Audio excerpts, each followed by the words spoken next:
What's up, guys? We've got the Noble Can-Am Series for Watkins Glen, home track. It's going to be 40 laps.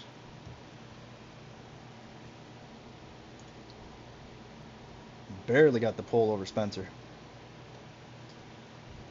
It's going to be a tough one. We've got to serve a pass-through penalty, win penalty, from the last 3 wins. So after lap 1, no matter where we're at, we got to get to the inside on 11 and keep it low, keep it safe, and get it done.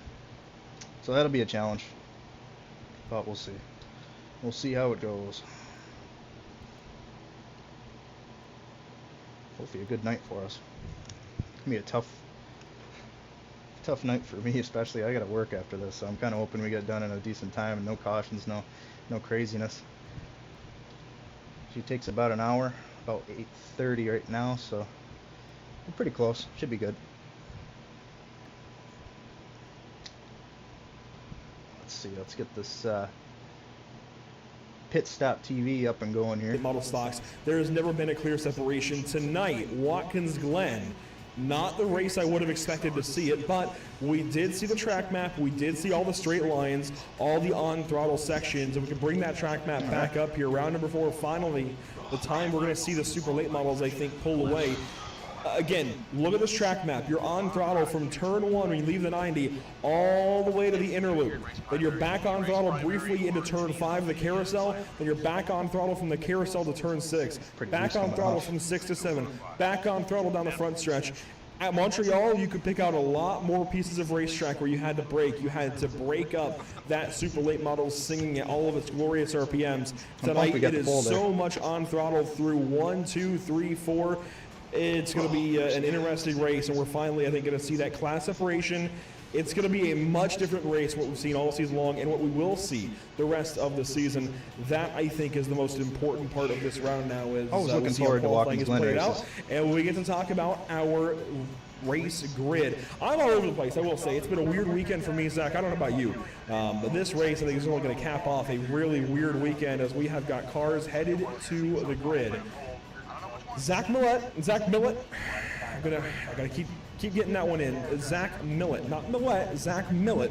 Hopefully he doesn't hate me too much for it. Zach Millett will lead us to the green flag in car 315. Spencer Torrance in that Brez Coffee Company number 10 will join us from 2nd. Starting 3rd, it's Sean Roberts in the 66. Joe Tucker will grid up from the 4th position as Jason Duckworth rounds out our super late models. Steve Singer will lead us to the green in the late model stock cars from position number 6. And starting 7th and 8th, you'll find Brian McCann and Mark Thomas. Starting from the 9th position overall, you'll find Troy Radford in car 94, Brandon Mefford in car 83. They are 4th and 5th in late model stock class. Rolling on down the rest of the field, Chris. It's going to be a little bit of a challenging night for me as I say go Ans. Can't see anything. It's blurry. Well, that is Chris Goins in the 11th position. Jason Netherly will start from 12th, making his return to the series. Starting 13th, it'll be Jesse Redding, Leonardo Elijah from the 14th spot. Starting 15th, Jacob Elliott. Kevin McCann will start from the pit lane. Solid 82.6 degrees in here right now. Alongside Jacob Elliott in the 07. Mark Truxell grids up from the 17th spot. I think I'm going to sell my Fanatic wheel from 18th, 13th in class. By a cheapy and finally, Logitech, back row of the field, Matthew Kopp at the number 22, and Eddie Rose joining us in the number 88. And the big thing in the late model stock class, of course, with the 33 car having to start from the pit lane. Usually, that's not exactly something you want to have to do. Tonight, it is what he has to do. The league mandated Kevin McCann must start from the pit lane, I believe. Let me brush myself up on that. Now, for Zach Millett, he'll be able to take the green with the field, but he has to then come down the pit lane, which is the big thing there.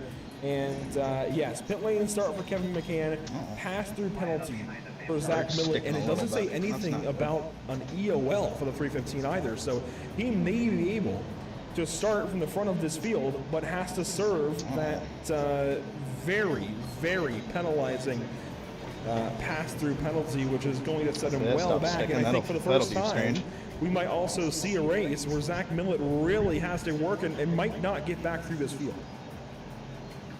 And one interesting thing that I personally started thinking about just a second ago, when you said EOL, does he if he were to have to take an EOL, is that end of the longest line overall or end of the longest line per class?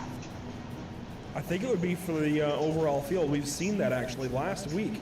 Zach Millett had to start from the end of the longest line, which was, actually I think it was a pit lane start for him last week. The week prior would have been the end of the longest line, which was behind the entire field, and he had to race through the field of late model stocks. But you can see the super late models leading us into the inner loop for the first time. The bus stop here. This, I think, will be our most interesting piece of racetrack on lap number 1, Zach, for great reason. This is where everybody's going to have to come to a sudden stop after being on throttle from the 90 really turn tested 1 it, but all the way through the S's. After we do where our it's all going to come to a crash and halt for some. we're going to be down like You could add, I think 20 plus seconds to Spencer. Countless times in. So it's going to put I can't it's tell going to you put the how many pressure on different you. cars. We've seen it in Cup cars. We've seen it in Porsches, Ferraris, BMWs. You see him blinking a little bit too in my screen. See it Hopefully. happen. But these we don't, guys like, are going glitch to have into to each be other. on it. But the late model stock cars and the super late models, obviously they got those short track brakes. It's going to be pretty easy for them to get stopped, I would think, and put that car right where they need to, right on the rumble strips, and set them up great for the carousel. But Andrew, they're coming through the last couple of corners. We got 5 super late models, a 60-minute race, 40 laps or 60 minutes, 45% fuel, 2 tire changes, 1 fast repair, and a penalty when you hit a 21 instant count. Super late models coming off the last corner. Andrew, it's all yours. Into the restart zone here at Watkins Glen International. Zach Millett will take the green flag with the field, but must serve a pass-through penalty at the completion of lap number 1. That is your super late model green flag. The late model stocks now onto the front stretch. Steve Singer leads us to the green. A New York native, he fires down to the 90 for the first time, in control of the field. Contact in the back as Jacob Elliott moves down in front of the 21 car of Jesse Redding, who nearly gives him payback in turn 1. Redding falls back, Elliott slides into the 7th spot, and our race leaders in super late models are down the backstretch into the bus stop for the first time. Zach Millett getting away from the field early. He's got to put as much time as he can down on this first lap. Look at how easily they Okay, we're going to have one hell of a pit entry. These cars down in the corner. A view from going into the bus stop with the late model stock cars. You can see just how much they pitch that corner to get into the bus stop. And oh my goodness, look at how smoothly they flow through there into the carousel from the bus stop. It's just so amazing to see as they come off the corners. Coming on to lap number 2, Zach Millett should be serving his penalty right here, if I'm not mistaken, his pass-through penalty. Don't speed. And he is. Zach Millett into the pit lane. This is going to be a challenging one for him. He's got to go down this entire pit lane at 40 miles per hour, a very slow speed, although it is a road course, and you do have the slowest corner on the racetrack just ahead of you at turn number 1, the 90. So, it's not the worst thing in the world, and he's actually going to be in front of a lot of the field, I think, just based on how this field is already stretched out over 23 seconds in 1 lap of racing. I really think he and maybe this is the next step, as he blends in front of Jesse Redding, who was 8th in late model stocks. This is less penalizing, I feel like, than it was last year for him to start from the pit lane. This really hasn't done a whole lot to him, if I'm being completely honest. This is, I don't know, it's not what I expected at all. Well, looking at it this way, he was 18 seconds back by the time he exited the pit lane. He's already half a second up. He is closing in on 17 seconds here behind the leader. And that's the leader for the super late model division, that is. I think it only shows per class. As it runs overall, I believe he's somewhere just outside the top 10. That was late. That was very, very late. That was a late push there to the inside of Jason Nethery, who allows Millett to have the corner. And he goes on by another late model stock car at the very back end portion of the lap. Jacob Elliott working on Chris Goins. They'll be the next attribute with Zach Millett flying through the field as Elliott moves down to the inside of Goins at turn 1. Passes the 28 car. That's good for 5th position. as lap 2 is now in the books of an expected 40. Now, these guys don't necessarily go all 40 laps here in these races, all laps that are set aside for these drivers. They could at the time limit, however, that should not be an issue this evening. No rain or anything. Shy of a massive caution red flag scenario, there's no reason we'd be halted. I think the one thing that's going to save the Supers, by the way, is the fact that this is probably the easiest track to get around on the schedule, and it's certainly not the easiest track to win at, but it's the easiest track to just get around at face value. There's much fewer places where you can lose time. There's only really turn 1, the bus stop, and maybe the carousel, and 6 and 7 are pretty well cut and dry. I suppose you can lose a little bit of lap time, but not nearly like the other 3 portions of the racetrack at turn 1, the bus stop, and turn 5. Those are the spots where you lose time. Absolutely, and it's so interesting, really. I've said it already, I'm going to say it again. Whoa, wow. Look at the speed difference on the front stretch going into turn 1. That is going to promote Zach Millett to 7th overall. 7th overall, but would be 3 in the late model stock. We've been really lucky so far, man. You see them roaring through the S's. Look at the closing rate from the super late model to the late model stock car. Obviously, the 50 of Thomas is going to give up that preferred line, so Zach Millett can ease on through. And it is just, my goodness, love to see it, really. A lot going on in the racetrack, actually, throughout the entire field as Millett now closes in on Steve Singer. That is now a 1.5 second exchange and closing. Millett reeling in the 6 car and driving away from the 50. Kevin McCann, we'll briefly go to him in a moment once Millett passes the 6. McCann coming back from his win penalty from a week ago at Montreal. McCann, I got to keep these straight. We got Millett with the win, McCann with the win, all this, a lot of M names winning in this series. But McCann, Kevin McCann, won last week in late model stocks and had to start from the pit lane in this race. It has definitely hindered him today and will likely keep him from victory, but you can never say never as Millett goes on by Steve Singer and is now just 17 seconds behind the race leader overall. Singer kind of being a thorn in Millett's side, just getting back to his right side there, but allowing him to clear him back into the S's. Now back on to Kevin McCann. He is just 10th behind Mark Truxell, and this is for 10th position in late model stocks. McCann, again, having to start from the pit lane, had to spend 8 seconds in the pits before he could get going for this race. Has passed Eddie Rose, Brandon Mefford, Matthew Kopp, and Chris Elliott. Is working here on Truxell. This will be the 5th car that he has passed since the drop of the green. It's only lap 5. That is a wonderful stat if you're Kevin McCann, a terrible stat if you're everybody else. Here Truxell just giving way a little bit, allowing McCann to go by going into the bus stop. They were racing pretty hard up through the S's, but obviously that battle has kind of run its course, and we've got another battle on track here, 22 and 29 of Elliott and Kopp, just going through the carousel. Matthew Kopp on board with him right now. See just how much he hits those right sides on the almost in the grass area. Doesn't use really all of the racetrack there on exit, and that kind of hurts him overall while he tries to catch Elliott here for the 12th position. Just how much the braking difference is really between the 2 of them as 29 pulls away just a little bit more, ever so slightly, off of each corner. Meanwhile, completely different situation. You've got some torn up panels on these race cars up for 2nd, 3rd, and 4th. Already, Ryan McCann has got some damage on the number 3 car. You can see left front damage there for the blue number 3, and maybe some left side damage as well for Mark Thomas. He's definitely got nose damage. I'm not sure how these drivers have managed this already. It's only lap 6, and they've got bent up quarter panels as Kopp now gets on by Chris Elliott up the S's. That might have been with contact as well. So a lot going on. These late model stocks will get physical, and drivers spoke about this after Montreal last week. Theorizing about how physical this race may get at times, and clearly we're seeing it already.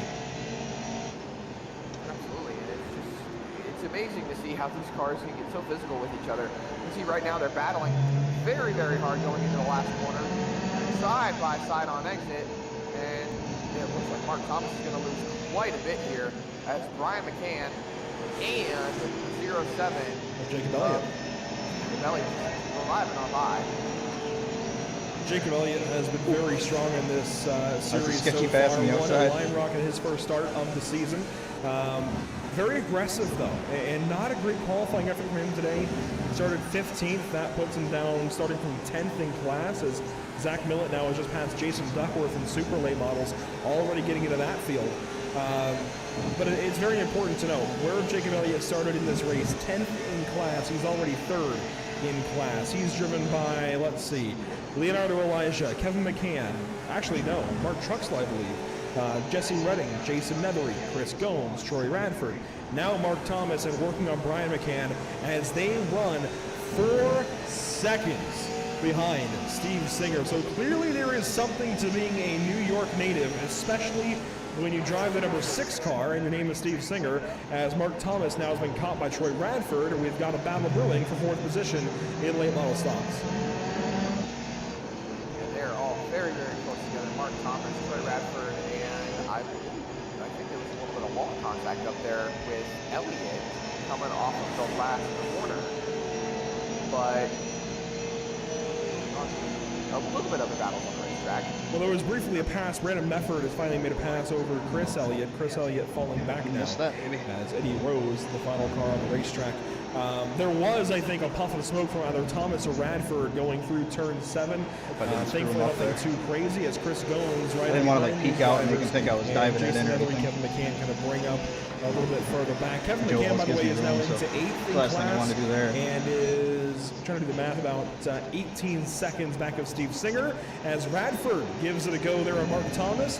Thomas has got to have some damage to the engine. I mean, you can see that the hood has popped up, and usually, Zach, when the hood has popped up like that, you've been into a barrier or a car pretty stiffly, and you've done some damage to your race car.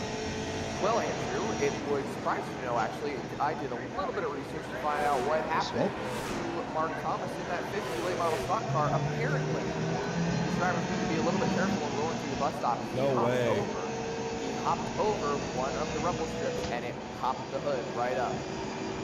Huh. There's a nice run through there. Let's see if we can get a replay for it. Without roasting the back tires.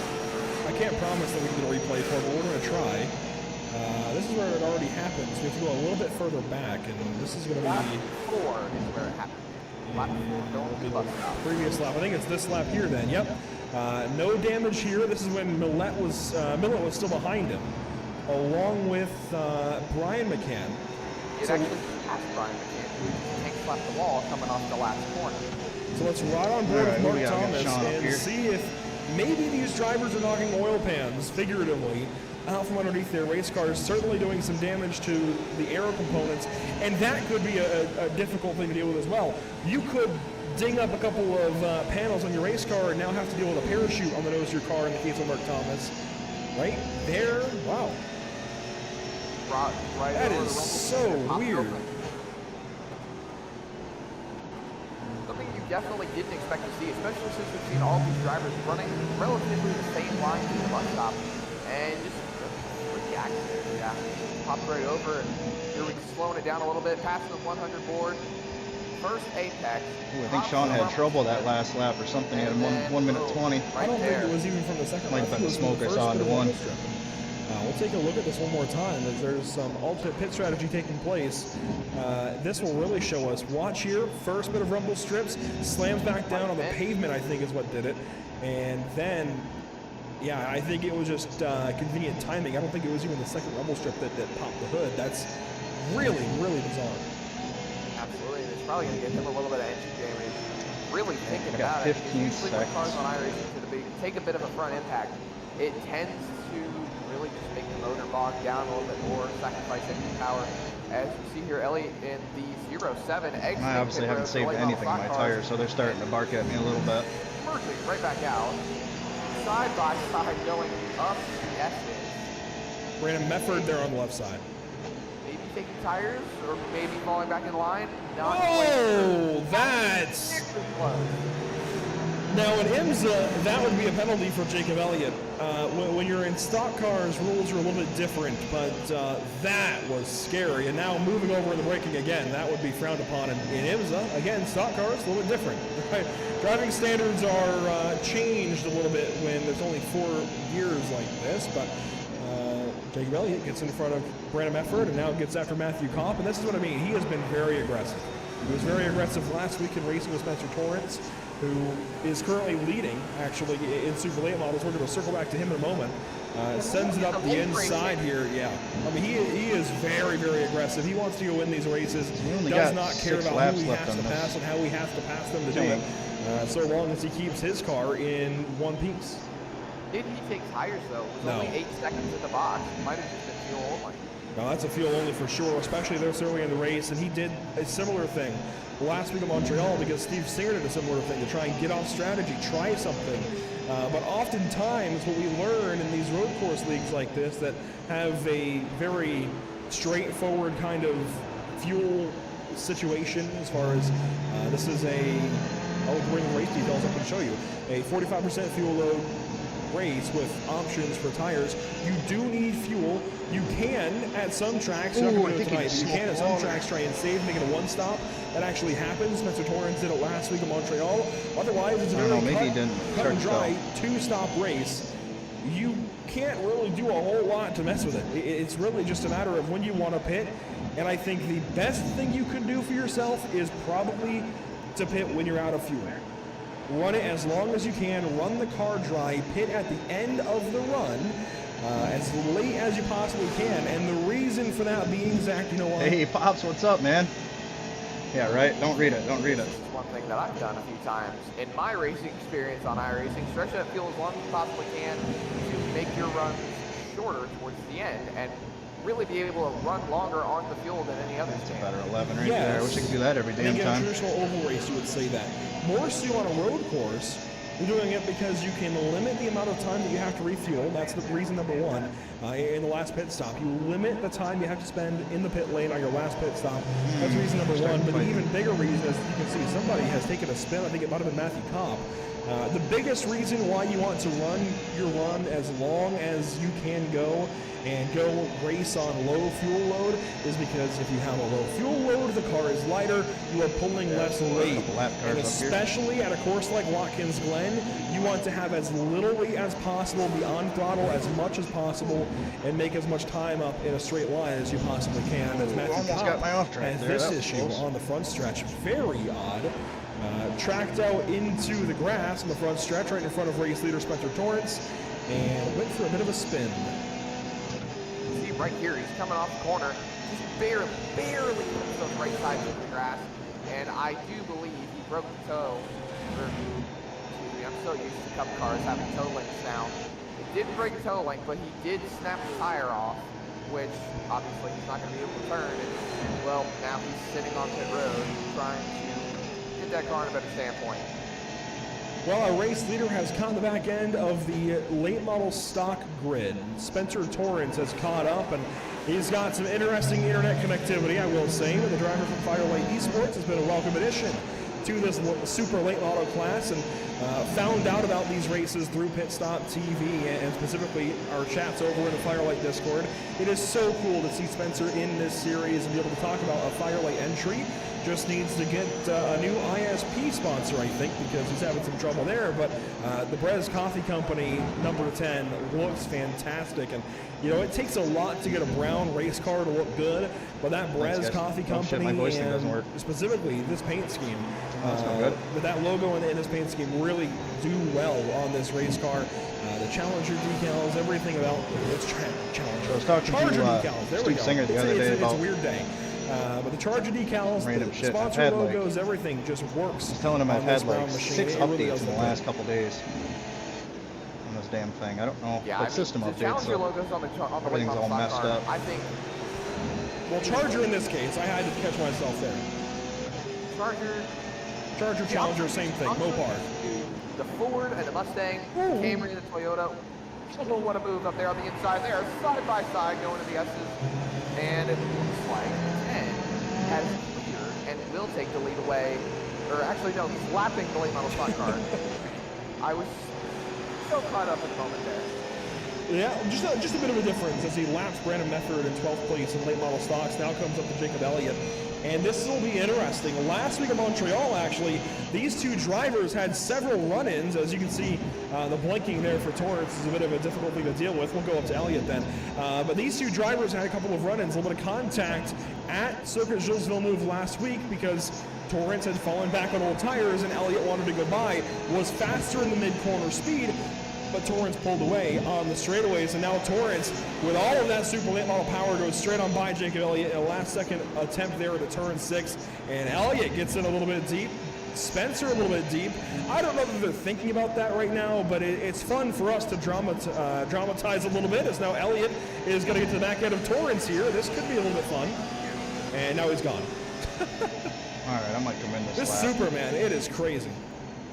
Yeah, he keeps blinking out here and there and having a little connectivity issues, but watching them do their work right now as he blinks out again, comes right back up to go up to the S's. You see right here, the 07 of Elliott once again looking to try and take another spot away from the 43 Elijah. Right here in front of him, and look at how close he gets to the white line on the right side. There's nowhere else to go but into the grass.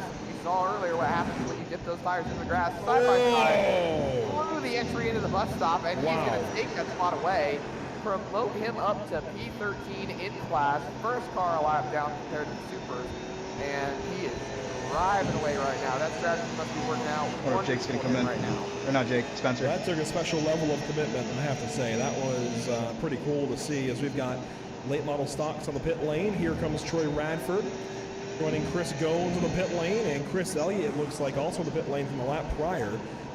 Chris Elliott was in for 20 seconds in his box, 50 seconds now total on the pit lane, and he will head back out, is now 1 lap down, working on 2 laps down as Torrance goes by in the background. There goes Radford, must have been a 2-tire stop, I think. That or he just put a lot of fuel in it. Nevery the pit lane, looks like I think these are fuel-only stops, Zach, but, there's 2. Right there on the there's at least 2 for Redding, and they could go for left sides. This is a predominantly right-turning course, and sure enough, that's right sides, or left sides, rather, for Jesse Redding. With all the right-hand turns, that wears the lefts more than it does the rights. That's very smart from these drivers. Hopefully, we don't come out in too much traffic. On an oval track, they want to put the right side tires on only when it comes to short pit stops. Troxel for 4. Obviously, the right sides wear more and help you with cornering speed if you take them just predominantly. See here, one of the Supers in. Tucker is just making it to his box. What do we see here? Just sitting there. Oh, the left sides go up. It looks like he's going left sides only. Singer is in. This is an important stop right here. Does Singer take tires? Yes, left sides at the very least. This is very important to watch. What do the leaders do? We saw Jacob Elliott go for no tires, fuel only, and it seems like the rest of the field, realizing their tires are wearing out, will go for 2 left sides. McCann does the same. Mark Thomas, does he go up on the jacks? No, the 50 stays down on the ground. As now Spencer Torrance works down the pit lane. How close I was to Spencer before I pit, but hopefully we gained something there. I feel like we got on pretty quick. Spencer Torrance, your leader in the Supers. Quicker, dangerous, I don't know. Right back to us. He's going up on the jack. Left side tires, 66. Sean Roberts makes his way in. Does Torrance take 4 though? The timer a little bit broken now because he's blinking so badly. He is taking 4. That's interesting. We're nearly at halfway. He can easily do a splash and dash later.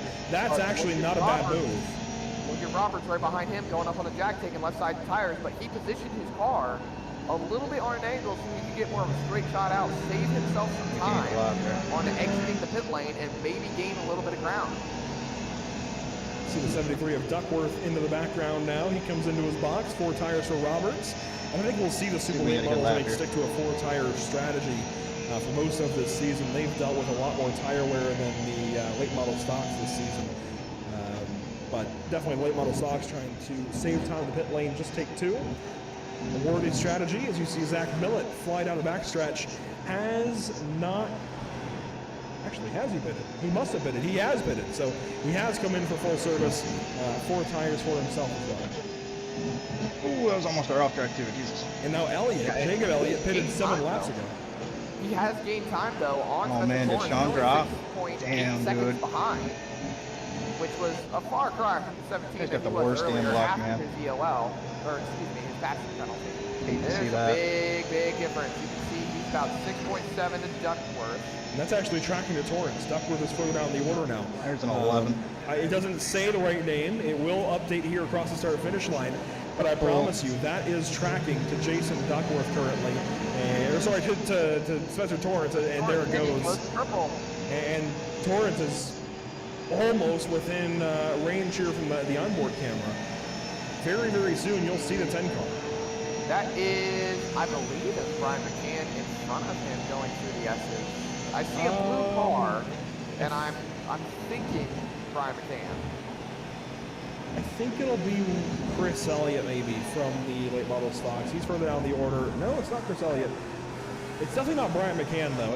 I'm not sure who that is yet. Red undercarriage. It could be. The late model stock car though. He is closing very, very quickly. I think it's Brandon Mefford actually, the 83 car. It might be, but definitely something to keep an eye on. The one thing I'm more interested in is the fact that Sean Roberts, is running very, very good. He's now a lap down. Yeah, it looks like he has towed or potentially dropped out of the session. Let's see if we can get a look back. Sean Roberts lost connection. Well, there you go. We don't have to take a replay Wish my now. voice So thing we'll cancel worked. that Feel like a replay dick not and thanking come anybody. back to live picture. Answer our questions very quickly there. But Kevin McCann, I will say, has worked through the field. A little bit of a detour from the drivers we were just talking about. We're hitting halfway this lap. You can't see anything here for Kevin McCann because he had to start from the pit lane. When that happens, unfortunately, driver data is not sent to ATVO, but McCann has gone from the back end of the field, starting from the pit lane all the way through this late model stock field now to 8th place, working on 7th in class. And I can only imagine he's going to grab 1, 2, 3 more spots probably before the end of this race, if not more. I mean, Yeah, there we clearly go. he's going to Turtle catch Beach that likes rate. to Whether just or not he turn itself passes off him is a random different times story. I'm while sure in he'll use. pass the 34 car though. Great headset. Then it's Mark Thomas for 6th. And Wish he Thomas didn't has do been that. struggling today. Then it'll be Chris Goins, who's been very quiet. So I think at least a couple of more positions is realistic for the 33 car. Yeah, you can see here, he's getting a really good run on corner exit. I don't know if he'll be able to take that spot. He seems to be, honestly, he seems to be down on horsepower because it looks like he has the same issue that Mark Thomas had earlier where his hood is a little bit pushed up and he might have to use the fast repair next stop. So big thing for him right now is going to be cornering speed if he's down on horsepower because that's the only thing that's going to keep him in contention to pass anybody right now. See, going up the S's, there's no gain. There's absolutely no gain. He's just sitting in the wake of the car in front, doing whatever he can to stick with it, and it's just going to be the matter of being late on the brakes, sending it, and really doing whatever he can to stay in contention. Different story here. Here goes Joe Tucker on by Jacob Elliott, or trying to get by Jacob Elliott. That was an attempt to turn 6. Falls back now for turn 7. Will he give it a go into the 90 for turn 1? That's an interesting question. Joe Tucker, I think, been very realistic about his opportunities. He has struggled a little bit in this super late model this season and doesn't want to push anything too crazy. What's interesting, though, is he keeps getting to the inside of Elliott, kind of spooking him into the corner, and I think costing Elliott just maybe a half a tenth or so each corner. Just a little bit, not quite going there. I think he'd probably save him time, honestly, in the long run, if he would just go for the move. Yeah, if I had a nickel for every time somebody told me to go for the move, I'd be a very rich man right now. But you can see here. Well, you did, and you went P10 in summer shootout, I'm just saying. Pretty much matching lap times together now. It's not like we drove through a 12-car pileup or anything. But going into the bus stop right here, Tucker has finally taken the spot away. But look at Elliott. He's still on the back bumper. You can see we can make our stuff last a little bit longer here. But the big thing right now is the cornering speed. And the cornering speed for late model stock cars with that grip is keeping Elliott right there with Tucker. But there's the straightaway speed for the super late model, and there he goes. P3 and super late models is now pulling away from what is, I believe, I actually don't know where Elliott has lined up at the Those moment. were both third-place drivers. Well, then, if I would have known that sooner or later, that would have actually set up my punchline that I had. So. But at least that's P3 for each, fighting for it on track. Not for position, but on track at least. As Elliott is closing on Brian McCann. And this is going to create an interesting battle as the strategies offset between the two of them.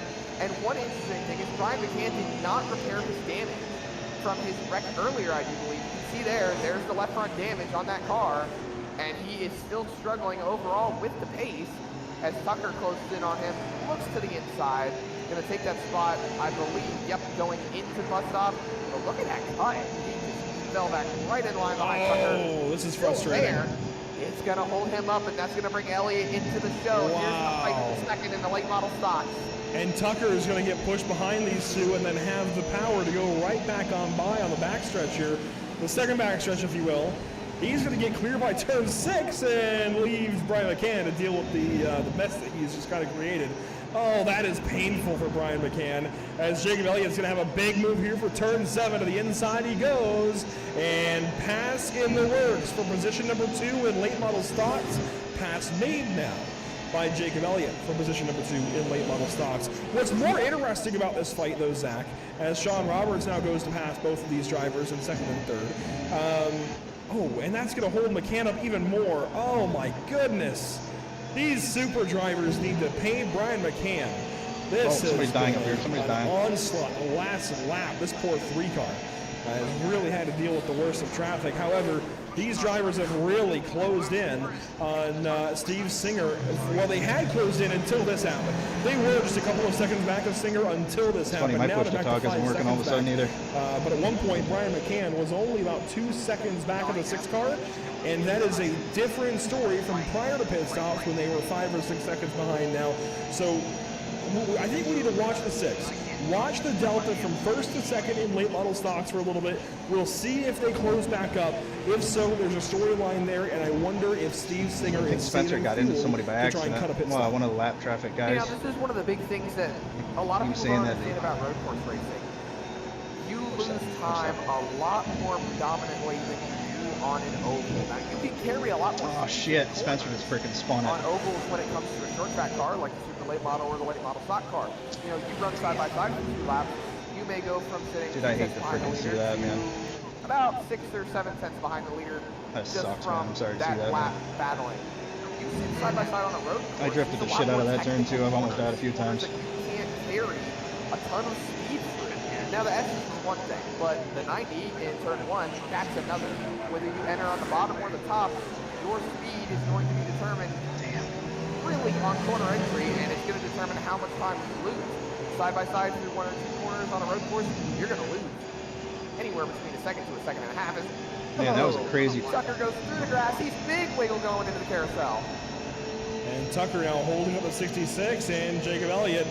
Oh my goodness, the first round, him having to the deal same with thing a the lot first of round. I think I hit super too much late rear model brake traffic and that's it hindering him, and yeah, Tucker got into the side of the 07 there. This is just, man, I don't even know. I don't even know what to say about it now. Oh, and Elliott's not having it. Oh my goodness. There goes Elliott once again. Swings a little wide on the exit. He's using all the racetrack. Spencer was saying how the back tires had so much heat in them, he couldn't pull out of that He's slide. to get out of it. Yeah, he's frustrated. And then he put a lot of front brake bias into it too, so I gotta keep that in mind here and not do the same damn thing. Zach Millett has taken the lead. He's 5 seconds in front of Spencer Torrance. Yeah, that happened a couple of laps ago. It looks like everything has just been so exciting with these drivers. 83.1 degrees in here. Look for that pass, actually, for the race lead in just a moment. You see Elliott into his box. Let's see how long this takes. He is going for left sides. I'm surprised there. He is all over the throttle. He has pinned it. It is loud down here in the pit box. He now gets away. Here's the interesting thing. Is he Let's short? just race smart here. And maybe this was part of his strategy. It is, but he pitted way earlier. He mentioned it last week in Montreal. He pitted way earlier this evening. I think 7 laps prior to the rest of these guys. I don't know that it has a huge significance as far as time on the racetrack. If anything, I still think going late in the run and taking less fuel at the second stop, just a splash and dash, is probably more efficient overall, but it is an attempt to, I think more so to get out of the traffic zone, to get out of what he was just dealing with, and it was slowing him down. It is possible. Now he'll have a clean racetrack here. He'll focus forward on moving that car forward as we see a fight here for what is P4 on the racetrack as Zach Millett passes him on by. You can see right back there Spencer Torrance in the background. Did not want to hold those guys up like that. My back tires are hot as shit. And let's see if we can find where Torrance lost the race lead. Zach Millett rolling through the carousel right now.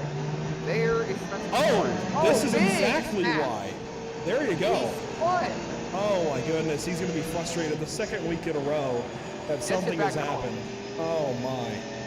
And he had a still quite sizable margin to Zach Millett, and Yeah, that's going to hinder him a lot, especially with the advantage he had.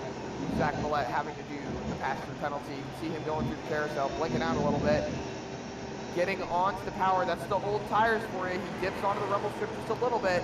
He catches the car quite well, but that's a little bit of nose damage for that super late model. And Zach Millett passes, I believe I'm still saying his last name right. And one time in traffic, though, Spencer had second faster lap time. It was clarified to me after round one, Millet, but yeah, second week in a row, problems for Spencer Torrance. Last week it was a botched pit entry, I believe, or a pit strategy, one of the two, and it really held up. And you can see there how long it took for Millet to get to. I believe it was still a 5-second or so gap, and that's actually why it didn't stand out to me at first.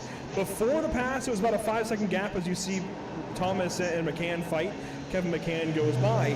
Prior to that mistake for Spencer Torrance, he was 5 seconds. How's that, Pops? Is that any better? After the mistake, he's 5 seconds behind. I figured I had it a little too loud until I noticed the names were swapped when you mentioned it. Very odd. He's been around like that. We're not seeing the Supers struggle as much here as we have seen them this season, but it has been a very common issue for these cars to just burn these tires off and have those issues later on in the race. We see that again here. Spencer Torrance just got loose, lost it out of the carousel, got that going, though only lost 10 seconds or so in total, and he's still not far back from Zach Millett. Should something happen to Zach, he's there to pounce. Absolutely, and he needs to be absolutely perfect. What is happening? Zach Millett. What is happening? Just needs to be able to close that, and Jason Nefry on pit road right now. It looks like he took either repairs or tires. That's 4 tires for sure. 22.43 seconds. What is happening? Fucking pile of shit. Away with about 20 laps to go. Or excuse me. You've got to be fucking kidding me. I'm thinking something totally different. About 13 laps to go. But he is a lap down, so about 12 for him compared to the super late models. As we focus on totally lost my fucking. Who is leading by a sizable margin over Chris Gomes in P2, who is 17.6 You seconds fucking behind. pile of shit. Part of this is because Brian McCann is finishing up his second pit stop on the evening. And again, I wonder, it's going to be more difficult now to track with Steve Singer, but let's go on board Might as well and blow the listen chicane, to the 'cause I'm gonna- driver of the number 6, see what he's doing behind the wheel, see if he's saving any fuel or not. Might as well blow it, 'cause I don't have any wonder speed. The way he lost time early, if it was traffic or if This it is was gonna be fuel interesting. savings, it doesn't look like or sound like he's having fuel there in turn 6 or turn 7. But let's wait for turn 1. If there's anywhere he's saving fuel, it would be turn 1, downhill, hard braking zone. If there's anywhere that he's putting the clutch in, listen for it here into the 90. No, sir, no clutch. He is full send, firewall deep into these corners, down into second gear, pops it up to third into fourth through the S's, and you know, one thing that Tigger doesn't show, you saw it on his relative, as you can see, like the relative that Mark Thomas has showing his stop, he was P3 overall, as in he's in front of late model stock cars, he's in front of super late models, and he's trucking, he is going strong, still 18 seconds in front of Chris Gomes. He's been one of the more competitive late model stock cars throughout the season, and one that I think that if a late model stock car was to go for an overall victory, he'd be one of the guys who'd be right there for that overall. The trouble with that is he has struggled the opening couple of races this season. He really has not been himself through the first 3 races. Really, you could say he started out Homestead on a good note, but through Lime Rock and Montreal last week especially, My wheel just completely shit the bed. I lost number 6 tonight. This is shifting. what we expect I from lost Steve Singer. everything. Now And I'm I don't speeding know up if pit it's just a Watkins road. Glen thing, or Yeah, if what a maybe shit his trip show. from New Hampshire earlier today reinvigorated him. I don't know. But this is the Steve Singer we're used to seeing. Yeah, this is a pile Part of of it shit. will, of course, be the I win lost penalty. fucking And feedback. he's, I of lost all the course, controls. On track to a win right now. If he holds on to it, completely of course, fucked. he'd have to deal with a win penalty. I believe just an EOL next week, I guess next race at Mid-Ohio.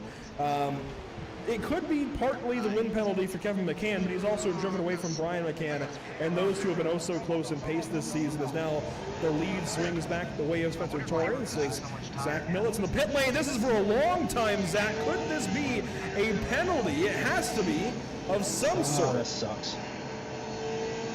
Wow. Just hand it, give it right away because of equipment. Zach Millet to walk It was away. totally random too. No signs of anything going wrong there. I did not expect, however, to see a penalty. That must be a speeding penalty. It could be. Let's go back and take a look at it. Here's car 315. This won't give us a great view, honestly. It really won't tell us a whole lot, but Dipping. did he come in the hot, left maybe? one. I can't believe it sped me on pit road there. Fuck my He life. came in pretty slow. So then where? Could be an Shift now, that's inside. fantastic. Looking at. I mean, keep in mind that penalty at 21 incidents. Man, that sucks. He's probably dipped a wheel a couple of times. I don't think he's had any 4Xs, so I don't know how he would hit 21 Xs but on his own. But oh wow, that's not how you do it either. That's a lot of things going wrong very suddenly for Zach Millet. Very surprising for him, as we did not expect someone of his caliber to have to take a pit stop like that and cost so much time. As I have just learned, Chris Elliott is out of the session in the 29 car, as we see Tucker on pit road now taking the left side tires. That sucks, man. We came all the way from the back. Did all that work for nothing. This sucks. Sitting, yep, up on the jack to the right side. And he'll drive away after that. Goins in pit road right now, taking his fast car, obviously. Up on the jack. No. Looks like it's fuel and go. He'll be joined by Jesse Redding in the 21 car. You see Mark Thomas and Spencer Torrance in the background. Torrance goes by the 50 car of Thomas and puts him one lap down overall once again. Steve Singer is still your late model stock race winner. Now 9 laps to go for car number 6, as he's just 10 seconds, by the way, just 10 seconds behind Spencer Torrance, who has got much more pace. Quality We're talking about Fanatec, 2.5 exactly. seconds per lap. Part of that, of course, is that Spencer Torrance actually did just pit. So he is done with his pit stops for the day. Recently taking a 4-tire stop of 21 seconds. But it's still crazy how 32 laps into this race, they're that close on the racetrack, even if it is by virtue of the pit stop. I almost don't even want to shift it down to third in case it happens again. It seems like where these cars are vastly different. Absolutely. Spencer Torrance, 22 seconds in front of Duckworth, 32 seconds in front of Millet after his penalty. And just further on down the distance, we have Steve Singer, who is 35 seconds Yep. in front of Brian McCann. I believe he has yet to stop, though. Singer does still have to pit, and that's going to close that back up. And I wonder again if Singer maybe thinks he's good. I don't know. He lost time early, this is the and third he race pitted it's very cost me close to with that. halfway. He's always got something up his sleeve. Do I believe he's trying to stretch it? Probably not. I doubt it, honestly. It would take a lot, probably a lot more than he wants to stress himself with. And sure enough, here he comes in the pit lane. But it's just, it's always going to have me guessing. These drivers, and Steve Singer specifically, is he going to try and stretch it? Is he going to try and do something different? He did something different at Montreal last week. It seemed to help for a little bit. It just didn't quite work out when it's all said and done, but a fast fix there. Fast repair for Steve Singer will get him back on the racetrack shortly. Will it still be ahead of Brian McCann? It surely should be. He has to go. It's a bit slower than McCann's stop, but he will keep the race lead. He does have McCann 5 seconds back, and Elliott, who is 7.5 seconds back. I believe Elliott took tires on his stop, though, didn't he? Yes. He did take 2 left sides. He took no tires early as Leonardo Elijah blends in. Elliott took no tires early and left sides late. And of course, he pitted much earlier. He does have I'm going to have to. quite a few laps now. He has, let's see. I'm going to change it up. 8 laps on those left I want to keep my sides. pedals. Steve I've got the Singer has finally V3s. I just like pitted, them. Brian But McCann has a nose full. I mean, even them, they're Mark starting Truxell to. into They're not the bus stop not the chicane. greatest. That was hairy for I've got a little bit of a brake stick right now. Actually, Yeah, this is huge. sporadic. This is huge for Brian McCann, getting held up behind Mark Truxell, who runs 16th, 1 lap down.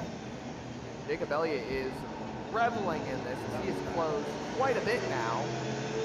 Only about 1.4 seconds behind McCann as he's going to look to the inside. Oh, that was deep, but he made it work. Very Well, He made it we don't work. have time to He cost catch himself just a Spencer little again. bit of time. Oh, So- 21 of just Redding's around. We just got to kind of hope for a Jesse mistake, I Redding guess. spinning out of turn number 1. And Let's no take a look. damage. Lots of Take a look back as to what happened to driver 21. You're He's really had a lucky bit of to an get up and second down here. season so far. Chasing Brian Rose, got down onto the inside curbing, and yep, that will certainly happen. I did that a couple of times in practice myself. It is not easy to get through turn 1 and make the most speed in these cars.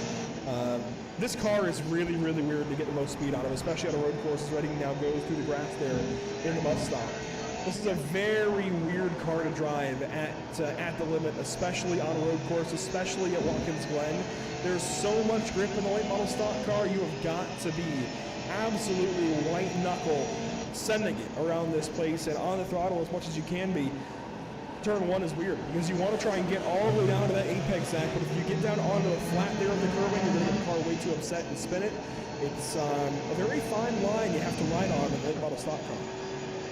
Absolutely, and it's so easy to get on the power in the late model stock car and really just get the whole thing upset. You don't want to slam the gas, but there's nothing saying you can't do it, as Zach Millett is passing 73 of Duckworth for second in the super late model division. He is still quite a margin behind Spencer Torrance. And think about it this way. If he had not had that 40-second penalty that I'm assuming he had, which was a 40-second hold, because he was in the box for about 60 seconds, 20 seconds for the stop, that would checks put out. him, Yeah, I've heard good things about checks out the Huskies. about 8 seconds in front of Spencer Torrance with 5 laps to go. That sounds about right. Yeah, I mean, that's a few extra seconds since the pit stop. That sounds right about where it would have been. And now, it's a completely different story, and we're going to be talking about a first-time winner in the Noble Can-Am Series in Super Late Models for the first time since race number 1, with Zach Miller into victory lane to nobody's surprise. And finally, we're going to have a new driver in victory lane so long as Spencer Torrance can nurse this 33-second gap. He really doesn't have to do much, Zach. 5 laps to go, coming to 4. 33 seconds. He really how's doesn't Vince have to do much. doing over there? He can probably leave the car in 4th gear at this point and just nurse it around here and be perfectly fine. Don't spin. Don't spin. Just keep those tires cool. Don't push. You've got a huge margin coming to 4 laps to go. And you've even got another super late model right in front of you that you're about to put another lap down and another one, another second up the road. Solid. It is very much possible for you to do what you're doing. Hey, he was pretty pumped about that lead. Roll with the punches, and you got yourself a first-time winner tonight. Shit, I think that was Mark Actually right there. going over to the Firelight Discord now to tell these guys to tune in because they're about to see one of their drivers go to victory lane, it looks like, in the Noble Can-Am Series. And we can't say that too definitively just yet. There's still a lot that can go wrong. As Shit, he's got a lap 2 of voice his everything that's countrymen in the super late models. Joe Jesus. Tucker and Jason Duckworth, who run 3rd and 4th in a fight for that position. But quite frankly, with 3.5 laps left, 33 seconds, and Zach Miller, I'm sure, not really pushing too much. It's looking good for the Brez Coffee Company, number 10. And there's a lot of other partners that I'm privy to knowing about over at Firelight Esports that I want to give a mention to. Of course, Brez Coffee Company on the hood, IMB Racewear, a big part of that team, Firelight Esports, of course, lightstuff.gg, Do the Move podcast, Big Evil Designs, Lefty, of course, Pitstop TV, Whiplash Media, SimCam. It's a plate race? Yeah. There's so many different parties that get things going on over there. They have It's a not even Forza racing, team now, it's just thanks waiting to die. Swordfish Motorsports. So much going on at Firelight Esports, and I hope that I'm able to be a part of them rising through the world of iRacing and esports in general to the highest of ranks, because Yeah, they it can really have that is stuff. a cool community to be a part of, thanks to Brady Wagner, of course, Josh Stiles, everybody else over there. I was able to take The old part saying in an somebody event once said, really for the first time with them this past race week. for an hour in just to Firecracker 400 all wreck on the thanks last to lap. Racer GG. All for nothing. It didn't go too well, Zach, I will say. I transferred out of my heat race into the LCQ, I guess into the proper prelim, but it didn't go too well from there as we had the tornado warning from my spotter, missed the start of the race. It all went to hell in a handbasket, but it is such a good community over at Yeah, Esports. 87s It's so cool now to they're see fun. one of these drivers, one of our drivers, 2 laps away from a victory, Spencer Torrance, just trying to get this car around this racetrack a couple of more times as he went on by that fight between Jason Duckworth and Joe Tucker for 3rd and 4th in super late models. Do want to touch back on late model stocks now that I've paid off all of those little mentions for Firelight. Steve Singer, Brian McCann, Jacob Elliott still in that same order, nothing changing. I'm actually surprised that McCann has gotten back away from Elliott. Wasn't I supposed to spot for you for your prelim, Andrew? You were, and then I switched prelims. Well, not. But that's the Well, way at it the very goes. least, we can get our shout out to 0x Joe here, Morganti, by maybe. the way. I'm sure it My probably pedals felt, decided to a little work that rough for him long. Specifically because he was the spotter My wheel. that had the God knows tornado what else I warning, have. and That's I think a fanatic. tornado touched down the town south of him, but thankfully he's safe, everybody's safe, and we got through today. It was just a weird one for sure for Firecracker prelims. Let's go back to this fight though, and actually one car is off the racetrack. Who? Yeah, 2 seconds In the faster world last is lap, that? too. That What was a the damn 22 shame. of Matthew Kopp on the outside of the carousel, and he is all over the place right now trying to get back onto the track. Does so finally as Duckworth and Tucker pass him.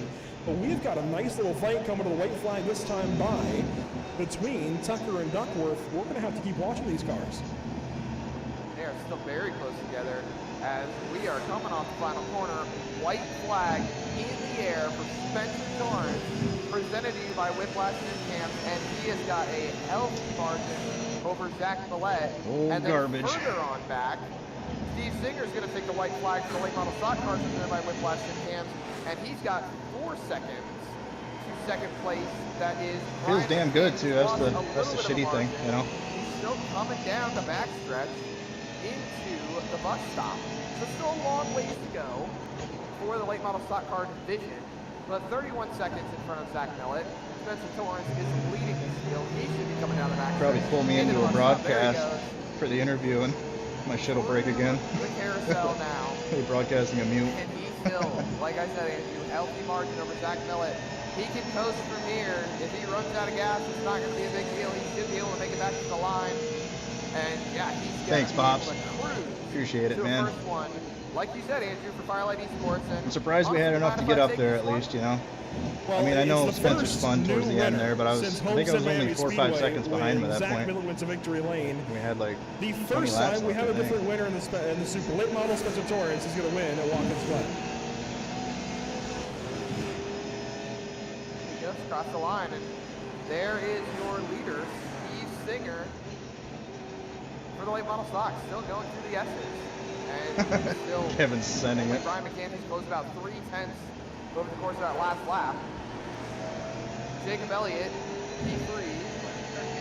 Bradford in 4th for the 94, and then Chris Jones in 5th. Still quite a ways back. Steve Singer goes through the carousel, hooks the bus stop into the carousel, and he has just put on an absolute What a masterclass damn shame. leading this entire late model stock car field, flag to flag, really, as he comes through the last Yeah, that's true. corner. Yeah. And like I said, Andrew, I don't this even know man if they right interviewed here second. I don't think they is gonna do, be so I might be one off of the hook people anyway. I think that will compete for the overall. He is still 3rd overall. I had a good race, man. From That was fun. all of the race cars on track, the supers and the late Most model of it, stock anyway. cars, round the final corner, past the pit entrance, checkered flag in hand for Steve Singer as he's going to take a win here at Watkins Glen. Just a couple of more cars in the lead lap. Those are Brian McCann and Jacob Elliott, who finishes 5th place overall. Hey, nice Joe work, Tucker, Steve. 6th overall, 1 lap down. And Spencer Torrance. I want all of you Firelight guys who are watching this evening over on YouTube I'm to go definitely say gonna hit. something I'm in gonna the hit chat. you up on that for sure, man. Represent, boys. This is a big one for Spencer Torrance. On board with him down the backstretch. Yeah, I'll hit you I'm up, sure he's baby. got more gas in the car. I think just coasting, reveling in the moment. From the Mid-South, driver out of Arkansas. Yeah, got to save the gas for the burnout, that's right. But a driver out of Arkansas winning here on a road course in a super late model in New York, virtually anyways, in the Noble Can-Am Series, slowly around turn 6. I wonder, there's no way he was that close on fuel, right? 9 laps since the last stop? And we almost Certainly only he's had an got extra fuel. lap of fuel after that. These drivers went a lot further of a distance. I'd have thought, I mean, Zach Millett went 10. Yeah, he's got fuel. Okay, he's got fuel. He was just teasing us a little bit as he comes around to the front stretch, and we'll park it. I think just enjoying the moment with, I think he's in the league Discord, couldn't be with the team Discord, but... blow the rears off that car, baby! Oh, I'm sure he will. He and Steve Singer both. Singer comes around turn 6 and 7, and Spencer Torrance in Spencer Torrance fashion will blink a little bit on the start-finish line and do Well, you know what's kind of funny? Even with that victory shit show, we had a 40-second pit road speeding penalty, which was like the dagger in our heart. But we were behind Spencer 33.3 seconds. Might have, just a little So we bit. could have been there. Singer going to take his part, I think, and do some well-earned burnouts as well. These two drivers really did earn it this evening. Two brand new winners on the season. We haven't said that very often. It's been a lot of Zach Millett and the McCann brothers, and Singer can get perfectly in front of our camera, and not having the Might just lack have to of do a grip good to old do a parallel burnout. park to That's show the off. problem. The only issue with the late model stock car is it has too much tire grip to do a burnout. Oops. Dump the clutch and sender. Best way to do it. Dump that clutch, Oh, man. pump that throttle all the way down, and just let her rip. Or get in the grass a little bit so you Oh, can offset shit. that car, and there you go. Well, there goes with 0 that. X on top of that. I did get that at least, which is a freaking miracle.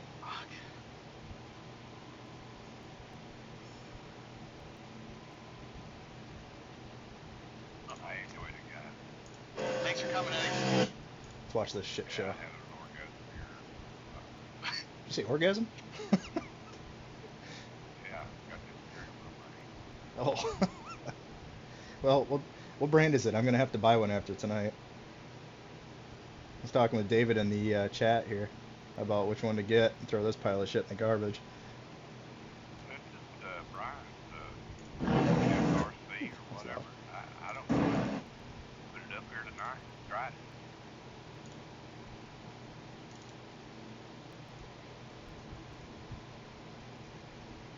What's he got? Want it? What's that, Eddie? It's gotta be What's the he one. got? On the front of it, the SRC, hell, I don't know what it is. It's the DRS. Yeah, isn't it? Yeah, there you Okay, go. this is the first time we fit. 12s and 13s and... Put it up. Is it this 15? No, because I didn't pit. Oh, abnormal lap. Okay, duh. Yeah, this makes sense. Let's go to the blimp so I can hear myself think. Here we go. Hey, Pops, we'll see you, man. Thanks for popping in. See what I did there? Oh, let's see. See you, Eddie.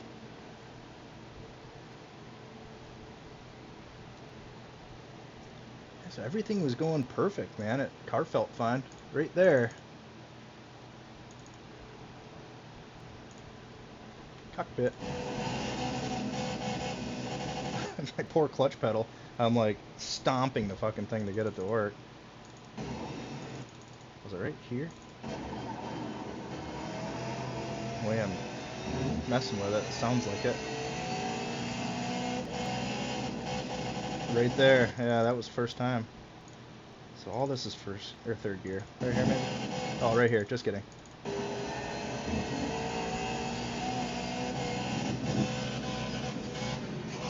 Junk.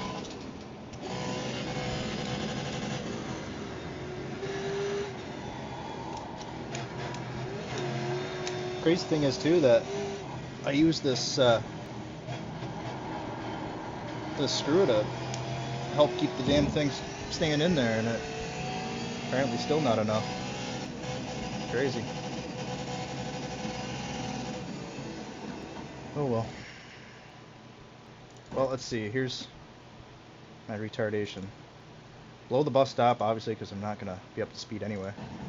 Let's see how bad I blew this. Speed right here. Of course, I'm trying to get my tool and stuff. Yeah, 40 something. I think it caught me right there. I mean, I'm 40. Right there, I'm screwed. 47 miles an hour. Yeah, I'm stupid. Oh well.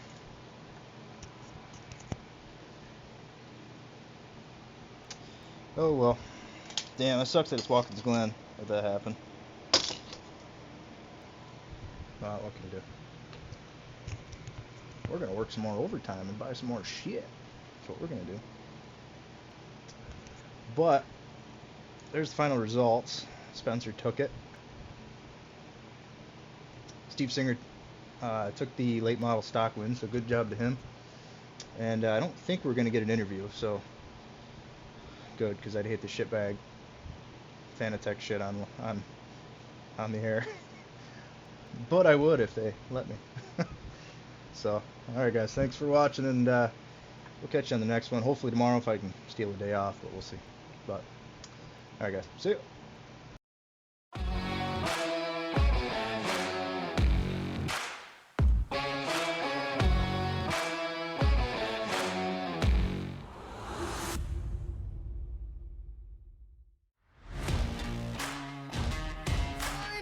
Like Millet might have won this. He did by 2/100ths of a second over Brandon.